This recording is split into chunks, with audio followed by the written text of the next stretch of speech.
तस्मै श्री गुरुवे नमः। सद्गुरुवे नमः। महानुभाव,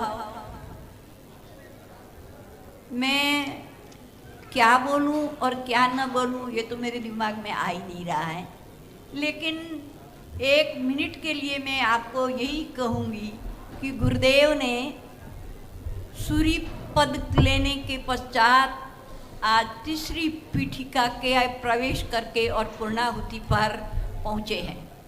आपको पता है कि गुरुदेव ने अपनी साधना के द्वारा प्रथम पीठिका में सरस्वती की उपासना की, द्वितीय पीठिका में त्रिभुवन स्वामिनी की आराधना की और आज की है इंदौर नगरी में महालक्ष्मी की साधना। ये उनको क्या जरूरत थी भैया, महालक्ष्मी? हाँ, आपके लिए वो महालक्ष्मी मिल जाए और गुरुदेव को केवल ज्ञान की लक्ष्मी मिल जाए, इसलिए साधना की है।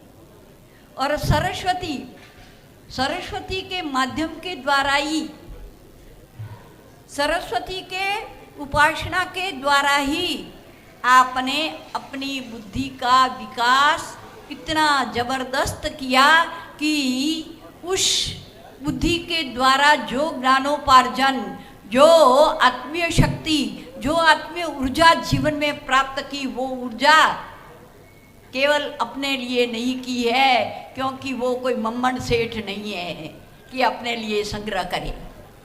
वो तो है साली भद्र की तरह सबको अर्पण करे और सभी जीविका को तृप्ति मिले। और आज की है तो सरस्वती की सहायता प्राप्त की, महालक्ष्मी की साधना की कि जो अपने लिए केवल ज्ञान की लक्ष्मी तक पहुंचने के लिए और आज श्रुत ज्ञान में पारंगत बनने के लिए। और त्रिभुवन स्वामिनी, 3 लोक की स्वामिनी जो महादेवी हैं, उनका पीठ बल उन्होंने प्राप्त किया।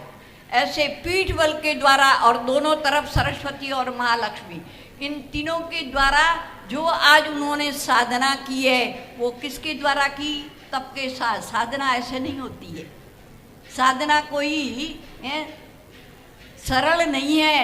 उनमें तप से तन को तपाया जाता है, तन को तपाया जाता है और जाप के द्वारा आपको मालूम है जप शब्द इतना शक्तिमान चीज है कि आप पूछो ही मत।